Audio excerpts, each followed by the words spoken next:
Hello everyone, Loremaster of Sotek here, and today is another great day, another day of me not being able to get things done that I need to get done around my house because there's too much crap happening in the Warhammer world, but that's a good problem to have. So, we have Old World Development Diary. They're finally doing it. We're talking about bases and some more about Bretonnia. So, I've already kind of seen snippets about this article because there was so many like reactions popping up on Twitter and everything. I will say that if I kind of guessed it correctly, this is exactly what I thought it was going to be. But let's go ahead and take a look at what we've got here. So it says, the Old World team are back again this month with a treat for the fans of the world that was. A Bretonnian army painted in the heraldry of the Dukedom of Brionne. As if that wasn't enough, we answer your questions on square bases and sizing. Alongside many new kits, some of which we previewed last month, Warhammer the Old World will herald the return of some much missed ranges of Citadel miniatures. Amongst these will be the chivalrous armies of the Kingdom of Bretonnia, one of the most iconic armies of the Old World. To celebrate this glorious return, the Warhammer studio created an entirely new army to appear in photography. So the talented members of the Heavy Metal and Army Painter team set to work on the army of Duke Gastil, the Red Hand of Brionne. That is a beautiful paint job. That's a really nice. I love the little. I love his little like hunting hawk. Very, very pretty paint job. Bretonnian armies look amazing, but painting every knight with unique heraldry could be a daunting task. But in the era of the Old World that we're looking at, it's not uncommon for knights to be part of a regional army. An army's general would be a duke or baron, and the whole army's heraldry will reflect their personal heraldry in some way. Each duke rules one of the 14 dukedoms, and their heraldry is the symbol of that realm. Barons serve the dukes, ruling smaller regions. A baron's heraldry features themes that matches their dukes, but different in details, such as the pattern on the field or the exact nature of the device. The core of the army, Knights of the Realm, on foot and mounted. Whoa, we got foot knights! Knights errant, Pegasus knights, and all peasant units wear the heraldry of the general. Okay, so... oh, this is so exciting! Okay, so we already have Lance formations back. So Lance formation coming back is already confirmed.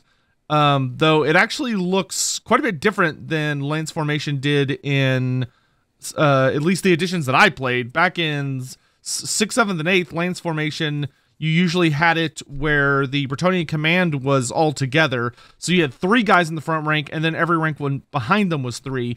Whereas this is quite literally a much more correct lance formation where it goes 1, 2, 3, and then presumably 4, 5, 6, etc. I'm curious if they have you cap out at any point with any further ranks.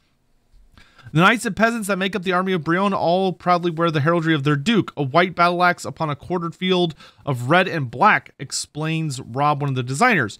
While in the past, Bretonnian knights would have all worn different heraldry, wanted to convey the idea that most knights of the realm are minor nobles in service of a great lord. This has the added benefit of giving the army a unified appearance on the tabletop.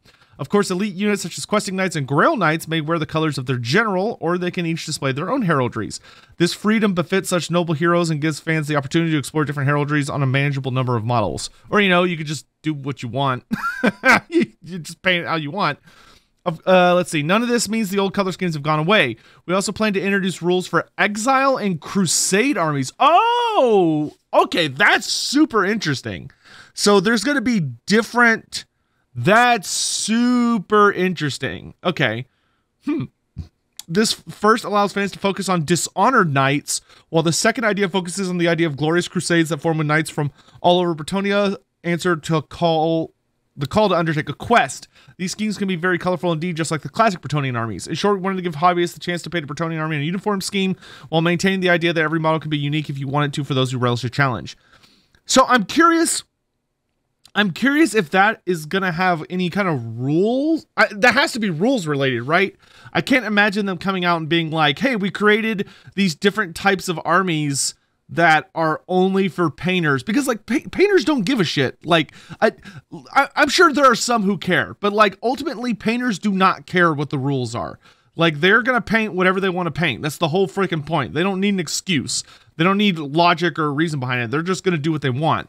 If you're playing with rules, then you care. Then like, you know, sub-factions from a lore perspective and from a rule perspective, the idea of exile armies and crusader armies sounds fucking awesome. That sounds very, very cool. Bases. As you can see, our painted models are on square bases, but these are slightly bigger than they were back in the days of Warhammer Fantasy Battle. The majority of models in Warhammer the Old World will indeed sit on bigger bases. There are a few reasons for this. I called it. I called this ages ago. There was no way, like, man, eat your heart out, Great Book of Grudges. Like, there's no way they were going to return to the old bases. Never in a million years. Because you just couldn't fit the new Age of Sigmar sculpts on the old models. Like, they had to be on bigger models. Like, I feel bad. Well, no, I don't really, because it's not that hard of a fix. Like, you don't need to rebase anything. That's the most important thing. Like, there's gonna be converter bases. So like, even if you've done what Great Book of Grudges did, where you're like already been basing a lot of your minis on the older size, it's gonna be super, like, he doesn't have to do anything. It's gonna be like a super easy adjustment to go from the tiny size, or the old smaller size to the new size, because all you have to do is get like a little 3D printed, you can either get a little 3D printed base that's like a 25mm base, but with the exception of a 5mm outline, you cut out the center. So then you are just able to slot your old mini into the new base and boom, you're done. Problem solved. Or you could or they sell like unit trays where you have a unit tray that has a bunch of squares cut out for your 20mm models, and you just slot them all in, problem solved. Then all you have to do is paint the tray to match with your base, and like it's a super easy fix. So like, I would not tell anyone to rebase their minis. I think that would be a massive waste of time. It is so much easier to just get a 3D print little cutout tray that allows you to convert to the new size. Because that's what I'm going to be doing with my Age of Sigmar minis. And this is good for two reasons. Number one, this is really nice because it's going to make it a lot easier for the Age of Sigmar minis to convert back into fantasy, because they're going to be able to just buy like a slotted tray and just go boop and be done. And because the Age of Sigmar sizes are considerably larger, the larger fantasy sizes will mean it'll be a much easier back and forth. This is great news. This is excellent news. The old bases were far too small because we want to use the new minis. Like, I want to use the new Lizardman minis in my Lizardman army. I don't want to go use I don't care for my old minis, a lot of them. Generally speaking, I've never been someone that cared for the old minis. I always prefer the new ones. I cannot think of a single miniature that's currently out where I'm like, oh, it's not as good as the old one. Like, I genuinely cannot think of one. At least not off the top of my head. So personally, I'm really, really happy for this news. We'll talk a little bit more in a little bit about them bringing back old minis, because I do have some thoughts on that. Over the decades, our models have become larger and more dynamic, which means that many units have become difficult to arrange into ranks and files. Players must be able to line their models up without complex planning about which spear has to go where to use them in game, which I already had to do with the old minis as a Lizardman player. Like, I don't care who you were, building a unit of skinks or a unit of Saurus warriors using the old minis, right? Not the new ones, the old ones, and getting them to slot together into a unit was a fucking nightmare. Genuinely, I had to, it's like old Temple Guard, same thing. I had to pick up my bases and paint a number on the bottom of them that told me where they went, because their fucking tails just constantly got in the way. So please, yeah, bigger bases. Very good, very good. On top of that, we didn't like that the back ranks were hidden and hard to see. So now all 20mm bases have been replaced with 25mm bases. Most, but not all, 25mm bases and 25 by 50mm bases have also been replaced with new sizes. So I'm curious how this is going to affect 40 by 40mm, 50 by 50mm, and 100 by 50mm. So right now it kind of seems like they're saying, okay, we changed all the smallest bases, but the bigger bases might stay the same. Okay, so Q&As. Are the models getting bigger? No, the new models will be in the same scale as the returning range from Warhammer Fantasy Battle. The base size change has come about because some of those 90s and 1000 models have become difficult to rank up, and we're taking the opportunity to fix the problem. It will mean that newer models joining the range can be more dynamically posed, but proportions remain the same. Do I need to rebase my old army? If you're playing... that why did they do a 1 and a 2 instead of a Q, whatever.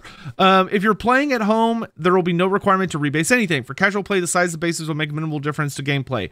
The rules will be written assuming the new larger base sizes, so if you're going to play competitively, you might want to upgrade larger bases. If you don't want to rebase your older models individually, you're welcome to prop them onto movement trays with the right footprint. In practice, useful movement trays are a useful tool, even if your army is on the right base size. It speeds up gameplay and makes for accurate unit maneuvering. Okay, Games Workshop, I will say, they would be idiots. They would be idiots not to sell these movement trays. Like, they would be damn fools not to release movement trays alongside all the minis that have, like, the little cutouts for your old minis and are just empty for new minis, because like it's just free money. It's literally just free money, because there are people that are not going to want to bother going to Etsy or their like local gaming community and finding someone with a 3D printer and stuff like that. Like, if Games Workshop provides an official version, like, people are going to buy that in a heartbeat. How do I know the correct base size for my model? They will be given in every model's profile. Okay, interesting. So it looks like we're getting the old Pegasus Knights back, which, man, these old Pegasus Knights have held up really well.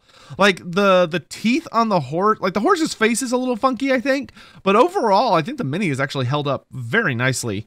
Though I would very much like to get rid of the flight stands and replace them with, like, jumping off rocks or something. Just to make it, I don't like flight stands. They make me nervous because they break very easily. And if they break, they're like seemingly impossible to repair. Can I take my old armies to organized play events? Sure, but organized play events will probably require armies to be based appropriately for the new game. Organized play requires some standardization. That's the best way to do it. Will we be able to buy bases? Yes, all models in Warhammer the Old World range, including returning models, will be supplied with the correctly sized bases. We'll also be selling bases and movement trays. Good. Okay, they are selling it. Okay, this is awesome. So they're gonna say, oh, cool. So there's gonna be more information on the 29th at Warhammer Fest. I wish I could go. Sounds like it's gonna be really cool. And it looks like these are all minis that are confirmed to be returning. So we have, I think these are the classic, I don't know if these are Knights of the Realm or Grail Knights. I think these are Knights of the Realm. And then we've got Men-at-Arms, the Trebuchet, and the archers with brazier. So they've got braziers and they've got oh god, what are these called? Oh my gosh, it's been so long. I really want these in Total War for Men-at-Arms archers. God, what the frick are the stakes? There we go. The stakes, because it was like a really cool way to protect your archers from front charges, and I always thought that would be a really cool thing in Total War, is that like if they got like the ability that when they deploy, they drop a little line of stakes in front of their initial deployment that they can treat, because like we have rules in Total War for defensible terrain. Like you can move your archers close to a wall in a siege battle or a settlement battle, and they will, like, you know, properly move up to the wall and shoot from it. So it's like, just give them just give Bretonnian archers a unique ability to deploy these actively on the battlefield during the deployment phase, and boom, done, solved. Like, you can even make it like you could even make it like an upgrade for the unit, like how we're seeing like the Marks of Chaos as upgrades and stuff like that. I don't know, or the Demon Smith or the Hellforged upgrade for the Chaos Dwarfs. But this looks really, really good. I really hope they're also bringing back a lot of this classic terrain. Like, this is all really classic stuff. This is like the OG classic hills, the OG classic trees, the old castle set. I've got some of these lying around in my closets and stuff. This is such a beautiful looking army on a beautiful looking map. I will say I'm super duper excited. I think the base size change is excellent. I think it is excellent, excellent, excellent, excellent, excellent. I think going back to the old bases would have been stupid. It would have been an idiot decision. So I'm very, very glad that we are not going back to the old base sizes, because they were far too small. They were very restrictive and very unpleasant. I hated 20mm bases, and I hated a lot of the 25mm bases for those respective units. So I think going from 20 to 25, and then going from 25 to probably 30, I would guess, or 30, probably 30 or 35 is like, mwah, yes, very good. But anyway, yeah. So I'm not going to wax too lyrical. I think this is brilliant. I'm very excited about this announcement. I'm very excited to see a lot of classic minis returning. I personally don't really. Oh, look at the classic orcs. look at the old school orcs. I mean, I don't know. I have mixed feelings on the bringing back models. As I've kind of said, I don't really care for old models. To me, it's kind of like old retro video games. Like, I can understand the appeal for some people, but I don't care for them. I prefer new and better. Like newer, shinier, better minis, more dynamic minis, better, like minis that are, in my opinion, are much easier to put together and still look really exciting. Like, I think a lot of the old classic minis tended to be preferred by people who like to do more with their minis. Like, they like to really get into the nitty gritty with like customizing how to position them and kit bashing and all that stuff. And I think the old minis were, they did seem better for that in general. Like, they seem better designed for swapping out parts or like posing the way you wanted to pose them. I personally hated that shit. I didn't care for it because it just added like more ways for the model to like move and not set correctly when I was gluing them. I want my minis to be very straightforward and very simple. I want to be able to put in the least amount of effort and have a good looking mini. Because I don't know. I'm not a hobby person. That's never been my thing. I don't enjoy painting.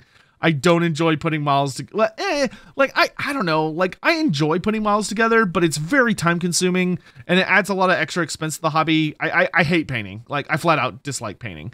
Because I'm not very good at it, and the only way I could get good at it is to do it a lot, but that would mean taking time away from the other things I actually do enjoy doing. I just want to play the game. I just want to play the game. And like, painting's like this whole thing where it's like, you have to do it or else you're not allowed to play at big tournaments. But like, if you get somebody else to do it for you, it's like kind of a taboo in a sense. And there's like different ways that you're like, I don't know. It's, I really dislike, I have, the older I've gotten, the more I've come to dislike aspects of the hobbyism when it conflicts with me just wanting to enjoy playing a game. But that's just me. In any event, I'd love to know what y'all think. What do y'all think about like a lot of the old minis returning instead of it just being a completely brand new range? I will say I think it's a very smart move because it is going to allow them to release considerably more minis right at the beginning. Though I am very curious if the old minis that they're re-releasing are going to be made of the same material. Like, are the Pegasus Knights going to be metal? Are they going to be fine cast? Are they going to be plastic? But anyway, I mean, I'm going to play Lizardman, so I don't care regardless, because I'm going to have shiny new plastic models. So that's it. I'll talk to you guys later. Thank you for watching. There might be some interesting kind of things on the channel going on. If you haven't already, please consider checking out the Lustria video that I put up. We started a Lustria campaign on Thursdays. The first episode is up. The second episode will be coming out soon. They're like 4-ish hour sessions. You can just throw them on in the background and enjoy. We're having a lot of fun with them, and I'm really wanting to kind of like promote that just so people watch it, because I think a lot of people will enjoy it. But in any event, that's going to be it for me today. Talk to you later. Bye-bye!